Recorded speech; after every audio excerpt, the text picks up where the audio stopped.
ನಮಸ್ಕಾರ ಕರ್ನಾಟಕ. ಮಂಗಳೂರಲ್ಲಿ ಧರ್ಮಸ್ಥಳ ಮಂಗಳೂರಲ್ಲಿ ರಾಜ್ಯ ಸರ್ಕಾರ ರಚನೆ ಮಾಡಿರುವಂಥ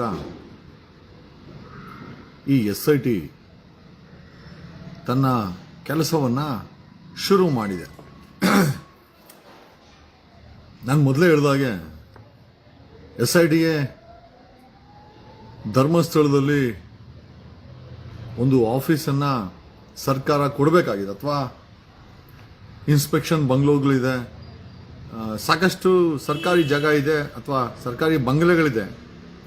ಧರ್ಮಸ್ಥಳದಲ್ಲಿ SITಗೆ ಜಾಗ ಮಾಡಿಕೊಡ್ಬೇಕು, ಒಂದು ಪರ್ಮನೆಂಟ್ ಅಡ್ರೆಸ್ ಕೊಡಬೇಕು. ಈ SITಗೆ ಮಾಹಿತಿ ಕೊಡೋಕ್ಕೆ ಸಾಕ್ಷಿದಾರಗಳಾಗಿರ್ಬೋದು, ಕಂಪ್ಲೇಂಟ್ಗಳ ದಾರಗಳಿರ್ಬೋದು, ಒಂದು ಸಪರೇಟ್ ವಾಟ್ಸಪ್ ನಂಬರನ್ನು ಕೊಡಬೇಕು.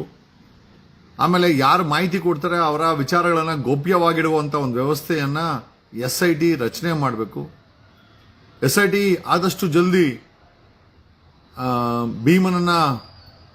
ಭೀಮನ ಮುಖಾಂತರ ಕೋರ್ಟ್ಗೆ ಅಪ್ಲಿಕೇಶನ್ ಹಾಕಿ ಆದೇಶವನ್ನು ಪಡೆದು ಎಕ್ಸುಮೇಷನ್ ಮಾಡಲಿಕ್ಕೆ ಆದೇಶವನ್ನು ಪಡ್ಕೊಂಡು ಆದಷ್ಟು ಜಲ್ದಿ, ಯಾಕಂತಂದ್ರೆ ಇವತ್ತು ನಾವು ನೋಡಿದ್ವಿ ಮಂಗಳೂರಿಗೆ ಹೋಗಿದ್ದಾರೆ. ಮಂಗಳೂರಲ್ಲಿ ಏನು ಕೆಲಸ ಇದೆ? SIT ಇದು ಕ್ರೈಮ್ ಆಗಿರೋದು ಧರ್ಮಸ್ಥಳದಲ್ಲಿ, ಕ್ರೈಮ್ ಹೆಣಗಳನ್ನ ಊತ ಹಾಕಿರೋದು ಧರ್ಮಸ್ಥಳದ ಸುತ್ತಮುತ್ತ ಕಾಡಲ್ಲಿ, ಆ ಜಾಗದಲ್ಲಿ. ಈಗ ತನಿಖೆ ಮಾಡಬೇಕಾರೋದು ಧರ್ಮಸ್ಥಳದಲ್ಲಿ, ಅಪರಾಧಿಗಳನ್ನು ಅರೆಸ್ಟ್ ಮಾಡಬೇಕಾರೋದು ಧರ್ಮಸ್ಥಳದಲ್ಲಿ, ಈಗ ಎಕ್ಸುಮೇಷನ್ ಮಾಡಬೇಕಾರೋದು ಧರ್ಮಸ್ಥಳದಲ್ಲಿ. ಅದಕ್ಕೆ ಬೇಕಾದಂಥ ಮೆಡಿಕಲ್ ಟೀಮು, ಬೇಕಾದಂಥ ಡಾಗ್ ಸ್ಕ್ವಾಡು, DNA, ಫಾರೆನ್ಸಿಕ್ಕು, ಮಣ್ಣು ತೆಗಿಲಿಕ್ಕೆ ಬೇಕಾದಂಥ ಈ ಎಲ್ಲ ಟೀಮನ್ನು ಕರ್ಕೊಂಬಂದು ಧರ್ಮಸ್ಥಳದಲ್ಲಿ ಬೀಳ್ಬೇಕೆ ಹೊರತು SIT ಅವರು ಮಂಗಳೂರಲ್ಲಿ ಕೂತ್ಕೊಂಡು ಏನು ಮಾಡ್ತಾರೆ? ಮಂಗಳೂರಲ್ಲಿ ಏನು ಕೆಲಸ ಇದೆ? ಮಂಗಳೂರಲ್ಲಿ ಏನು ಕ್ರೈಮ್ ಆಗಿದೆಯಾ? ಅಂದರೆ ಫೋಕಸ್ಸು ಧರ್ಮಸ್ಥಳದ ಮೇಲೆ ಇರಬೇಕು. SITಗೆ ಫೋಕಸ್ಸು ಕೆಲಸ, ಕಚೇರಿ, telephone number, establishment, medical team, forensic team, ಮಣ್ಣು ತೆಗಿಲಿಕ್ಕೆ ಟೀಮ್, ಮತ್ತೆ ಇಷ್ಟೊತ್ತಿಗೆ ಆಗಲೇ ಅಪ್ಲಿಕೇಶನ್ ಹಾಕಬೇಕಾಗಿದ್ದು ಟು ದ ಕೋರ್ಟ್ಗೆ ಅಪ್ಲಿಕೇಶನ್ ಹಾಕೊಂಡು ಎಕ್ಸಿಕ್ಯೂಷನ್ ಮಾಡಬೇಕಾಗಿತ್ತು. ಯಾರ ಮೇಲೆ ಭೀಮಾ ಹೇಳಿದಾನೆ ಅವ್ರಗಳಿಗೆ ನೋಟಿಸ್ಗಳನ್ನ ಕೊಡಬೇಕಾಗಿತ್ತು. ಒಂದು ಹೊಸ ಟೆಲಿಫೋನ್ ನಂಬರಲ್ಲಿ ಯಾರಾದರೂ ಮಾಹಿತಿಗಳನ್ನ ಕೊಡ್ಬೋದಿದ್ರೆ, ಮಿಸ್ಸಿಂಗ್ ಪರ್ಸನ್ ಇದ್ರೆ ಅದಕ್ಕೆ ಒಂದು ಹೊಸ ನಂಬರನ್ನು ಕೊಡಿ. ಏನೂ ಮಾಡ್ತಾ ಇಲ್ಲ SIT. ಕ್ರೈಮ್ ಆಗಿರೋದು ಧರ್ಮಸ್ಥಳದಲ್ಲಿ. ಇವತ್ತು ಮಂಗಳೂರಲ್ಲಿ ಏನು ಮಾಡ್ತಾವ್ರೆ? ಏನು ಕಾಫಿ ಟೀ ಕುಡಿಯೋಕೆ ಹೋದ್ರ SP ಜೊತೆ, ಅಥವಾ ಮಲ್ಕಣಕ್ಕೆ ಹೋದ್ರ ಸುಸ್ತಿಸ್ತಾಗಿ? SIT ಅವರು ಬೇಕಾದ ಡಿಗ್ರಿನಲ್ಲಿ the required degree of impact and work ಆಗ್ತಾ ಇಲ್ಲ. ಸುಮ್ಮನೆ ಕಾಟಾಚಾರಕ್ಕೆ SIT ಮಾಡಿ ಇವರುಗಳು ಗಾಡಿ ಎತ್ಕೊಂಡು ಸುತ್ತಾಡ್ತಾ ಇದ್ದಾರೆ. ಇಲ್ಲಿವರೆಗೂ SIT ರಚನೆ ಮಾಡಿ 4 ದಿವಸ ಆಯ್ತು. ಅದು 2 ದಿವಸವರೆಗೂ SIT ಅವ್ರು ಯಾರು ಅಡ್ರೆಸ್ಸೇ ಇರಲಿಲ್ಲ. ಈಗ SIT ಅವ್ರು ಮಲ್ಕೊಂಡವ್ರೆ ಅಂತ ತಕ್ಷಣ ಧರ್ಮಸ್ಥಳಕ್ಕೆ ಹೋಗ್ತಾರೆ. ನಿನ್ನೆ ಧರ್ಮಸ್ಥಳ, ಇವತ್ತು ಮಂಗಳೂರು, ಮೋಸ್ಟ್ಲಿ ನಾಳೆ ಬೆಂಗಳೂರಿಗೆ ಬಂದು ಮಲ್ಕೊಂಡ್ಬಿಡ್ತಾರೆ ಅನ್ಸುತ್ತೆ SIT ಅವರು. ಅಲ್ಲ, ನನಗೆ ಅನಿಸ್ತಾ ಇರೋದು ಕಾಟಾಚಾರಕ್ಕೆ SIT ಅವ್ರು ಕೆಲಸ ಮಾಡ್ತಾ ಇದ್ದಾರ. ಯಾವುದೇ ರೀತಿಯ ಕೆಲಸ ಆಗ್ತಾ ಇಲ್ಲ. ಆಮೇಲೆ SIT ರಚನೆ ಆದ್ಮೇಲೆ ಸರ್ಕಾರ ಅದಕ್ಕೊಂದು SITಗೆ ಒಂದು ರಿಪೋರ್ಟಿಂಗ್ ರಿಟೈರ್ಡ್ ಹೈಕೋರ್ಟ್ ಜಡ್ಜು ಅಥವಾ ಸುಪ್ರೀಂ ಕೋರ್ಟ್ ಜಡ್ಜ್ ಅನ್ನ ಕೊಡಬೇಕಾಗಿತ್ತು. ಒಂದು ಫಾಸ್ಟ್ ಟ್ರ್ಯಾಕ್ ಕೋರ್ಟ್ ಅನ್ನ ಸರ್ಕಾರ ಸೆಟಪ್ ಮಾಡಬೇಕು. ಫಾಸ್ಟ್ ಟ್ರ್ಯಾಕ್ ಕೋರ್ಟ್ ಅನ್ನು ಸೆಟಪ್ ಮಾಡಬೇಕು. ಯಾಕಂದ್ರೆ ಇಲ್ಲಿ 1000ಕ್ಕೂ ಹೆಚ್ಚು ಹೆಣ್ಣು ಮಕ್ಕಳ ಅತ್ಯಾಚಾರ, ಕೊಲೆ ಆಗಿದ್ರೆ ಅದನ್ನ ಟ್ರಯಲ್ ಕಂಡಕ್ಟ್ ಮಾಡಕ್ಕೆ ಒಂದು ಫಾಸ್ಟ್ ಟ್ರ್ಯಾಕ್ ಕೋರ್ಟ್ ಬೇಕಾಗುತ್ತೆ. ಆ ಫಾಸ್ಟ್ ಟ್ರ್ಯಾಕ್ ಕೋರ್ಟ್ ಅನ್ನ ಸರ್ಕಾರ ಸೆಟಪ್ ಮಾಡಬೇಕು. ಆಮೇಲೆ ಏನ್ ಮಾಡ್ತಾ ಇದೆ SIT? ನಿನ್ನೆ ಧರ್ಮಸ್ಥಳ ಟ್ರಿಪ್ಪು, ಈಗ ಮಂಗಳೂರಲ್ಲಿ ಹೋಗಿ ಮಲ್ಕೇಣವ್ರೆ. ಮೋಸ್ಟ್ಲಿ ನಾಳೆ ಬೆಂಗಳೂರಿಗೆ ಬಂದ್ರು ಹೇಳ್ಬಿಡಕ್ಕಾಗಲ್ಲ. ಏನ್ ಕಿನೇ ಅಲ್ಲ, ನಮ್ ತನಿಖೆ ಆಗೋಯ್ತು ಅಂತ ಬಂದೆ ನಾವು ಮುಚ್ಚಿಗಿಚ್ ಹಾಕ್ಬಿಡ್ತಾರ? ನಮ್ಗಂತೂ ಅರ್ಥ ಆಗ್ತಾ ಇಲ್ಲ ಏನಾಗ್ತಾ ಇದೆ. ಪಾರದರ್ಶಕತೆ ಇಲ್ಲ. ಇಷ್ಟು ದೊಡ್ಡ ವಿಚಾರ ಇಡೀ ಕರ್ನಾಟಕ ಮನೆ ಮಾತಾಗಿದೆ. But there is but absolutely there is no information. ಏನು ಇನ್ಫಾರ್ಮೇಶನ್ ಕೊಡ್ತಾ ಇಲ್ಲ. ಯಾವುದೇ ರೀತಿಯ ಮುಂದೆ ಹೋಗ್ತಾ ಇದೆ. ಸಾರ್ವಜನಿಕ ಹಿತಾಸಕ್ತಿನಲ್ಲಿ ಕೊಲೆಯಾದಂತ ವಿಕ್ಟಿಮ್ಸ್ ಪರವಾಗಿ, ಜನರ ಆಕ್ರೋಶದ ಪರವಾಗಿ SIT ಕೆಲಸ ಮಾಡ್ತಾ ಇದೆಯಾ? ನೋ ನೋ ನೋ ನೋ, ಏನೋ ಅನ್ನಿಸ್ತಾನೆ ಇಲ್ಲ. ದಯಮಾಡಿ ನೀವು ಕಮೆಂಟ್ ಮಾಡಬೇಕು. SIT ನಿಜವಾಗ್ಲೂ ಕೆಲಸ ಮಾಡ್ತಾ ಇದೆಯಾ? SIT ಧರ್ಮಸ್ಥಳದಲ್ಲಿ ಕೆಲಸ ಮಾಡ್ಬೇಕಾ? ಇವತ್ತು ಮಂಗಳೂರಿಗೆ ಹೋಗಿದ್ದಾರೆ. ಮಂಗಳೂರಿಗೇನು ಚೆಸ್ ಕಿಸ್ ಆಡಕ್ ಹೋದ್ರ? ಮೋಸ್ಟ್ಲಿ ಟೈಮ್ ಪಾಸ್ಗೆ ಮಳೆ ಬೀಳ್ತಾ ಇದೆ ಅಂತ ಏನಾದ್ರು SIT ಅಂದ್ಮೇಲೆ ಅವ್ರು ಏನ್ ಬೇಕಾದ್ರೆ ಮಾಡ್ಬೋದು, ನಾವ್ಯಾರು ಕೇಳಂಗಿಲ್ವಲ್ಲ. ಏನಾಗ್ತಾ ಇದೆ SIT? This is what I want to ask. What's happening? ಏನಾಗ್ತಾ ಇದೆ? ಸುಮ್ಮನೆ ಕಾಟಾಚಾರಕ್ಕೆ ಸಾಯ್ ಸರ್ ಫೋನ್ ಮಾಡಿದ್ದು ಪ್ಲೀಸ್ ಲಿಫ್ಟ್. ಫೋನ್ ಮಾಡಬೇಡಪ್ಪ, ನನಗೂ ಬೇಜಾನ್ ಕೆಲಸ ಇರ್ತದೆ. ನೀನ್ ಫೋನ್ ಮಾಡಿದ್ರೆ ಕಾಯ್ಕೊಂಡ್ ಕೂತ್ಕೊಬೇಕಾ? ಯಾಕೆ ನಮ್ದೇ ಜೀವನ ಇಲ್ವಾ? ಮಾಡ್ತಾರ ಕೆಲಸನೇ ಸಾಕು ಸಮಾಜಕ್ಕೆ.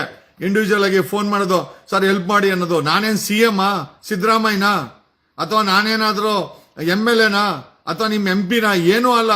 ಯಾರೋ ಹೇಳ್ತಾರೆ ಪಂಚಾಯತಿ ಮೆಂಬರು ಅಲ್ಲ. ಅಷ್ಟು ಅರ್ಥ ಮಾಡ್ಕೊಳ್ಳಿ. ನಾನು ಸಹಾಯ ಮಾಡ್ಬೇಕಂದ್ರೆ ಯಾವ್ದಾರ ಪೊಸಿಷನ್ ಬರಬೇಕು. ನಿಮ್ಗೆ ಏನೋ ಬೇಕು ಅಂದ್ರೆ ನಿಮ್ಮ ಸಂಬಂಧಪಟ್ಟಂತ ಜಿಲ್ಲಾಧಿಕಾರಿ ಕಡೆ any help definitely I will charge. ಯಾಕೆ ನಾವು ಜೀವನ ಮಾಡಬಾರ್ದ? What is happening man? ಮಾಡ್ತಾರ ಕೆಲಸನೇ ಸಾಕು. ಅದರಲ್ಲಿ ನನಗೆ ಹೆಲ್ಪ್ ಮಾಡಿ, ನನಗೆ please don't call I know asking for help. We are not in a position help and I won't be able to help. Please clear ಆಗಿ ಹೇಳ್ತೀನಿ, ಮಾಡ್ತಾರ ಕೆಲಸನೇ ಸಾಕು. ಅದ್ರಲ್ಲಿ ನಮ್ಗೆ ಹೆಲ್ಪ್ ಮಾಡಿ what nonsense is this? ಇರೋ ಲೆಕ್ಕ ಇಂಥ ಹೋರಾಟಗಳು ನೀವು ಹೆಲ್ಪ್ ಮಾಡಬೇಕು. ಅದರಲ್ಲಿ ನಾವು ಮಾಡೋದಲ್ದಿರ ನಿಮ್ಗೆ ಹೆಲ್ಪ್ ಮಾಡಿ. What really? ಏನೇ ಅದೆಲ್ಲ ವಿಚಾರ. SIT ಮಲ್ಕೊಂಡಿದ್ಯಾ? SIT ನೆನ್ನೆ ಧರ್ಮಸ್ಥಳದಲ್ಲಿತ್ತು. ಅಲ್ಲೇ ಧರ್ಮಸ್ಥಳದಲ್ಲಿ ಆಫೀಸ್ ಕೇಳಬೇಕಾಗಿತ್ತು, ಅಲ್ಲೇ ಬಿಡಬೇಕಾಗಿತ್ತು. ಅಡಿಷನಲ್ ಫೋರ್ಸು, ಮೆಡಿಕಲ್ ಟೀಮ್ ಎಲ್ಲಾರು ಕರ್ಸ್ಕೊಬೇಕಾಗಿತ್ತು. ಕೋರ್ಟ್ಗೆ ಅಪ್ಲಿಕೇಶನ್ ಹಾಕ್ಬೇಕಾಯ್ತು, ಬ್ರೀಫಿಂಗ್ ನೀಡಬೇಕಾಯ್ತು, ಆಪರೇಷನ್ಸ್ಗೆ ಎಕ್ಸುಮೇಷನ್ ಆಪರೇಷನ್ಸ್ಗೆ ತಯಾರಿ ಮಾಡಬೇಕಾಗಿತ್ತು. ಏನೋ ಮಾಡ್ದಿರಾ ಇವತ್ತು ಮಂಗಳೂರಲ್ಲಿ ಹೋಗಿ ಪಚ್ಚಂಡವ್ರೆ ಅನ್ಸುತ್ತೆ. ಇವತ್ತು ಶನಿವಾರ ಅಲ್ಲ, ಹಿಂಗಂದ್ರೆ ಏನು ಟೀ ಕುಡ್ಕೊಂಡ್ ಮಲ್ಕೊಂಡವ್ರೆ ಅಂತ ನೀವು ಬೇರೆ ಎಲ್ಲ ಅರ್ಥ ಮಾಡ್ಕೊಳಕ್ ಹೋಗ್ಬಿಡಿ. ಓಕೆ, ಅವರೆಲ್ಲ ಅದೆಲ್ಲ ಮಾಡಲ್ಲ. ಯಾಕಂದ್ರೆ ಅಲ್ಲಿರೋ ಪೊಲೀಸ್ ಕಾನ್ಸ್ಟೇಬಲ್ ಡ್ರೈವರ್ಗಳು ನಮ್ಗೆಲ್ಲ ಮಾಹಿತಿ ಕೊಡ್ತಾವ್ರೆ ಇವ್ರು ಏನೇನ್ ಮಾಡ್ತಾವ್ರೆ ಅಂತ. ಏನೇ ವಿಚಾರ ಅದಲ್ಲ. We want A concrete action. SIT ಏನೋ ರಚನೆ ಆಯ್ತು, ಬಟ್ SIT ಕೆಲಸ ಮಾಡುತ್ತಿಲ್ಲ. ಕೆಲಸ ಮಾಡ್ತಿದೆ ಅಂತ ನಿಮ್ಗೆ ಅನಿಸ್ತಾ ಇದೆಯಾ? ಕರೆಕ್ಟ್, ನನಗೂ ಹಂಗೆ ಅನಿಸ್ತಾ ಇದೆ. ಇದನ್ನ ಮುಚ್ಚಾಕುವಂತ ಪ್ಲಾನ್ ಇದೆ. ಮತ್ತೆ ಮೋಸ್ಟ್ಲಿ ನಿನ್ನೆ 500 ಕೋಟಿ ಹೇಳಿದ್ನಲ್ಲ, 500 ಕೋಟಿ SIT ಅವ್ರಿಗೆ ಹೋಗಿದೆ ಅಂತ. ಮೋಸ್ಟ್ಲಿ ನಿಜಾನೂ ಇದ್ರು ಹೇಳ್ಬೋದು, ಹೇಳಕ್ಕಾಗಲ್ಲ. ಯಾಕಂದ್ರೆ ನಮ್ಗೆ ಗೊತ್ತಾಗಿದ್ದ ವಿಚಾರ ಏನು ಅಂತಂದ್ರೆ, 500 crores has been given to ನೆನ್ನೆ ಅವ್ನು ಯಾರೋ ಇದ್ನಲ್ಲ ವಸಂತ್ ಗಿಳಿಯಾರು, ಅವನೇ ಯಾರ ಮುಖಾಂತರನೋ ಕೊಟ್ಟ ಅಂತ ಕೇಳ್ತಾ ಇದೆ, ಗೊತ್ತಿಲ್ಲ. ಈಗ ನೋಡಿ SIT ಅವ್ರು ಕೆಲಸ ಮಾಡ್ತಾ ಇಲ್ಲ, ಇವರು ಧಮ್ಕಿಗಳು ಹಾಕಕ್ಕೆ ಶುರು ಹಚ್ಕೊಂಡವ್ರೆ. ಈಗ ನೆನ್ನೆ ಅವರು ಶುರು ಹಚ್ಕೊಂಡಿದ್ದ. ಇವನು ಐ ಥಿಂಕ್ ಕಿರಿಕೀರ್ತಿ ಅವನ್ ಬೇರೆ ಶುರು ಹಚ್ಕೊಂಡಿದ್ದ. ಅವನು ಹೊಸ ಸ್ಟೋರಿ ಮಾಡ್ಬಿಡ್ತಾವನೆ. ಈ ಕಡೆ ನೋಡಿದ್ರೆ ಇವನು ಯಾರೋ ಪವರ್ ಟಿವಿನೋ ರಾಕೇಶ್ ಶೆಟ್ಟಿ, ರಾಕಿ ಕಮಾನ್ ರಾಕಿ ಬಾಯ್, ರಾಕಿ ಏನ್ ರಾಕಿನೋ ಏನ್ ಬೋಕಿನೋ. ನಮಸ್ಕಾರ. ಏನು ಅದೊಂದು ಆಚರಿತು ಅಂದ್ರೆ ಈಗ ಇದೆಲ್ಲ ಆಯ್ತು. ಪವರ್ ಟಿವಿ ಏನಾಯ್ತಾ, ಕಿರಿಕೀರ್ತಿ ಆಯ್ತಾ, ಅವನೇ ವಸಂತ್ ಗಿಳಿಯಾರ ಆಯ್ತಾ, ಇವನ್ ಯಾರೋ ಕೇರೆ ಹಾವ್ ಆಯ್ತಾ, ಇವರೆಲ್ಲ ಆದ್ಮೇಲೆ ಇನ್ನೊಬ್ರು ಇವಾಗ ಒಡಿಕಲ್ ಇನ್ನು ದೊಡ್ಡ ಲೆವೆಲ್ ಅವರು ಈಗ ಈ ಕೊಲೆ ಪಾತಕರಿಗೆ, ಕೊಲೆ ಆರೋಪ ಹೊತ್ತಿರೋರಿಗೆ ಈಗ ಅವರು ಪ್ರೊಟೆಕ್ಷನ್ ಕೊಡಕ್ಕೆ ಶುರು ಹಚ್ಕೊಂಡಿದ್ದಾರೆ. ಯಾವ ರೀತಿ ಪ್ರೊಟೆಕ್ಷನ್? ಬೆಳಗ್ಗೆ ನಾನು ಒಂದು ಪೋಸ್ಟ್ ಹಾಕಿದೆ. ಕರ್ನಾಟಕದ ವಿಶ್ವವಾಣಿ ಪ್ರಧಾನ ಸಂಪಾದಕ ಯಾರು ಅಂತ ಗೊತ್ತಾಯ್ತಾ? ವಿಶ್ವೇಶ್ವರಯ್ಯ ಭಟ್ಟು ಒಂದು ಕಾರ್ಯಕ್ರಮ ಮಾಡ್ತಾ ಇದ್ದಾರೆ. ಏನ್ ಕಾರ್ಯಕ್ರಮ ಅದು? ಅವರ ಬುಕ್ಕನ್ನ ಲಾಂಚ್ ಮಾಡಕ್ಕೆ, ತಮ್ಮ ಕೃತಿಗಳನ್ನ ಲಾಂಚ್ ಮಾಡಕ್ಕೆ ಕಾರ್ಯಕ್ರಮ ಮಾಡ್ತಾ ಇದ್ದಾರೆ. ಆ ಬುಕ್ ಲೋಕಾರ್ಪಣೆ ಕಾರ್ಯಕ್ರಮದಲ್ಲಿ SL ಭೈರಪ್ಪ, ಪ್ರಸಿದ್ಧ ಕಾದಂಬರಿಕಾರ, ಓಕೆ, ಸಾನ್ನಿಧ್ಯ, ಪುಸ್ತಕ ಬಿಡುಗಡೆ ಮಾಡೋರು ಡಾಕ್ಟರ್ ವೀರೇಂದ್ರ ಹೆಗ್ಗಡೆ. ಅದ್ರ ಕೆಳಗಡೆ ನೋಡಿ ನಮ್ಮ ಬೆಳ್ಳಿ ಬಸವರಾಜ ಬೊಮ್ಮಾಯಿ, ಆಮೇಲೆ ಅದ್ರ ಕೆಳಗಡೆ ಹೆಚ್ಚು ಕಮ್ಮಿ ಎಂಟೈರ್ ತೇಜಸ್ವಿ ಸೂರ್ಯ, ಶೋಭಾ ಮಳವಳ್ಳಿ, ಷಡಾಕ್ಷರಿ ಉದ್ಯಮಿ ಹಾಗೂ ಲೇಖಕರು. ಓಕೆ, ಅದ್ ಬಿಟ್ಟಾಕಿ ನಮಗ್ ಬೇಕಾಗಿರೋದು ಮೇಲಿಂದ 2 ವೀರೇಂದ್ರ ಹೆಗ್ಗಡೆ ಅವರು ಮತ್ತೆ ಬಸವರಾಜ ಬೊಮ್ಮಾಯಿ ಅವರು. ಯಾರು ಅಂತ ಗೊತ್ತಾಯ್ತಾ ನಿಮ್ಗೆ? ವಿಶ್ವೇಶ್ವರಯ್ಯ ಭಟ್ ಅವರು. ಯಾಕೆ ಗೊತ್ತಿಲ್ಲ ಅಂತಂದ್ರೆ ಅಲ್ಲಿ ಶೋ ಯು. ಇವರೇ ವಿಶ್ವೇಶ್ವರಯ್ಯ ಭಟ್. ಇವರು ವಿಶ್ವವಾಣಿಯ ಸಂಪಾದಕರು. ನಾಳೆ ಸಂಜೆ ಇವರ ಬುಕ್ಕನ್ನ ಬಿಡುಗಡೆ ಮಾಡಕ್ಕೆ ಧರ್ಮಸ್ಥಳದ ವೀರೇಂದ್ರ ಹೆಗಡೆನ ಕರ್ಕೊಂಡ್ ಬರ್ತಾ ಇದಾರೆ. ಇವರ ಪತ್ರಿಕೆ ಎಲ್ಲ ನೋಡಿರ್ಬೋದು. ಸುವರ್ಣಗೆ ಐ ಥಿಂಕ್ ಈ ವಾಸ್ ವರ್ಕಿಂಗ್ ಚೀಫ್ ಎಡಿಟರ್ ಆಗಿ. ಎಸ್.ಎಂ. ಕೃಷ್ಣ ಸಮಯದಲ್ಲಿ ಐ ಥಿಂಕ್ ಆರ್ ನಗರದ ರಾಜೇಶ್ವರಿ ಆರ್ ನಗರದಲ್ಲಿ ಸೈಟ್ ಎಲ್ಲ ಕೊಟ್ರು. ಎಸ್.ಎಂ. ಕೃಷ್ಣ ಮನೆಗಿನೇ ಕಟ್ಕೊಳ್ಳಿ ಭಟ್ರೆ ಬ್ರಾಹ್ಮಣರೇ ಅಂತ. ಮೂಲತಃ ಬ್ರಾಹ್ಮಣರು, ಉತ್ತರ ಕನ್ನಡದ ಬ್ರಾಹ್ಮಣರು. ನೋಡಿ ಇಷ್ಟೆಲ್ಲ ಸಮಾಜದಲ್ಲಿ ಆಗ್ತಾ ಇದೆ. ಒಬ್ಬ ವಿಶ್ವವಾಣಿಯ ಪ್ರಧಾನ ಸಂಪಾದಕರು, ಬುದ್ಧಿವಂತರು, ಚೀಫ್ ಎಡಿಟರ್ ಆಗಿದ್ದವರು, ಸಾಕಷ್ಟು ದೊಡ್ಡ ನೆಟ್ವರ್ಕ್ ಮಾಡ್ಕೊಂಡ್ರವರು, ಫ್ರೀಯಾಗಿ ಎಸ್.ಎಂ. ಕೃಷ್ಣ ಕಾಲದಲ್ಲಿ 60-40 ಸೈಟ್ ಅನ್ನ ತಗೊಂಡವರು, ದೊಡ್ಡ ಮನೆಗಳನ್ನ ಕಟ್ಕೊಂಡವ್ರೆ. ಸಮಾಜಕ್ಕೆ ಏನಾದ್ರು ವಾಪಸ್ ಕೊಡ್ಬೇಕಲ್ಲ, ಸಮಾಜಕ್ಕೆ ವಾಪಸ್ ಕೊಡ್ತಾ ಇಲ್ಲ. ಸಮಾಜದಲ್ಲಿ ಆಗ್ತಾ ಇರುವಂತ ಹೆಣ್ಣು ಮಕ್ಕಳ ಶೋಷಣೆ ಆಗಿರ್ಬೋದು, ಧರ್ಮಸ್ಥಳದ ಹತ್ಯಾಕಾಂಡದ ಬಗ್ಗೆ ಆಗಿರ್ಬೋದು, ಈ ವಿಶ್ವೇಶ್ವರ ಭಟ್ಟು ಏನೂ ಮಾತಾಡಿಲ್ಲ. ಮೂಲತಃ ಉತ್ತರ ಕನ್ನಡ ಅವರು, ಏನೋ ಒಂದ್ ಸ್ವಲ್ಪ ಬ್ರಾಹ್ಮಣರ ಕುಟುಂಬ. ಬ್ರಾಹ್ಮಣರು ಅಂದ್ರೆ ಗೊತ್ತಲ್ವಾ, ಬ್ರಾಹ್ಮಣರ ಕುಟುಂಬ ಚೆನ್ನಾಗಿ ಒಳ್ಳೆ ದೊಡ್ಡ ನೆಟ್ವರ್ಕ್ ಮಾಡ್ಕೊಂಡ್ರು. ಇಡೀ ಈ ಮೀಡಿಯಾ ಫೀಲ್ಡ್ ಅಲ್ಲಿ, ಈ ಪೇಪರ್ ಫೀಲ್ಡ್ ಅಲ್ಲಿ ದೊಡ್ಡ ನೆಟ್ವರ್ಕ್ ಇದೆ, ದೊಡ್ಡವ್ರ ಪರಿಚಯ ಇದೆ. ಯಾರು ಫೋನ್ ಮಾಡಿದ್ರು ಇವ್ರು ಕೈ ಹಿಡಿತಾರೆ, ಇವ್ರ ಜೊತೆಲಿ ಇರ್ತಾರೆ. ಈ ಅದೆಲ್ಲ ಯಾಕೆ? ಮೂಲತಃ ಈಸ್ ಬಿಜೆಪಿ ಫೇವರ್ ಆಗಿ ಜಾಸ್ತಿ ಬರೆಯುವಂತ ಈ ವಿಶ್ವೇಶ್ವರ ಭಟ್ಟು ಧರ್ಮಸ್ಥಳದ ವೀರೇಂದ್ರ ಹೆಗ್ಡೆ ಕೈಯಲ್ಲಿ ತಮ್ಮ ಬುಕ್ಕಲ್ಲನ್ನ ರಿಲೀಸ್ ಮಾಡ್ತಾ ಇದ್ದಾರೆ. What is a message? ಏನ್ ಮೆಸೇಜ್ ಕೊಡ್ತಾ ಇದಾರೆ ಗೊತ್ತಾ? ನೀವ್ ಏನ್ ಬೇಕಾದ್ರೆ ಮಾಡ್ಕೊಳ್ಳಿ, ನಾವು ವೀರೇಂದ್ರ ಹೆಗ್ಡೆ ಅವ್ರ ಕೈಯಲ್ಲಿ ಅವರನ್ನ ನಾವು ಆ ಗೆಟಪ್ ಅಲ್ಲಿ ಆ ದೊಡ್ಡ ಮಟ್ಟದಲ್ಲಿ ಮಾಡ್ತೀವಿ ಅಂತ ಈ ವಿಶ್ವೇಶ್ವರ ಭಟ್ ಪ್ರಧಾನ ಸಂಪಾದಕರು, ವಿಶ್ವವಾಣಿಗೆ ಪ್ರಧಾನ ಸಂಪಾದಕರು, ನೋಡಕ್ಕೆ tie ಗೀಲ್ ಹಾಕೊಂಡಿರ್ತಾರೆ.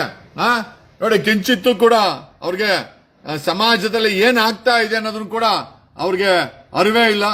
This type of people, ಈ ರೀತಿಯ ವ್ಯಕ್ತಿಗಳು ನಮ್ಮ ಸಮಾಜದಲ್ಲಿ ಏನ್ ಮೆಸೇಜ್ ಕೊಡ್ತಾರೋ ಗೊತ್ತಿಲ್ಲ ಅಂತ ಹೇಳ್ತಾ ಈ ಲೈವ್ ನ ಮುಗಿಸ್ತಾ ಇದ್ದೀನಿ. Thanks a lot, love you all. ಈ ರೀತಿ ಎಲ್ಲ ಆಗ್ತಾ ಇದೆ. SIT ನೋಡಿದ್ರೆ ಯಾವುದೇ ರೀತಿಯ ತನಿಖೆ ವಿಚಾರದಲ್ಲಿ ಮುಂದೆ ಹೋಗ್ತಾ ಇಲ್ಲ. ಐ ಡೌಟ್ SIT ಏನಾದರೂ ಮುಂಡಾ ಮೋಸ್ತಾ ಇದಾರ ಅನ್ನೋ ಒಂದು ಡೌಟ್ ನಮಗೂ ಕಾಡ್ತಾ ಇದೆ.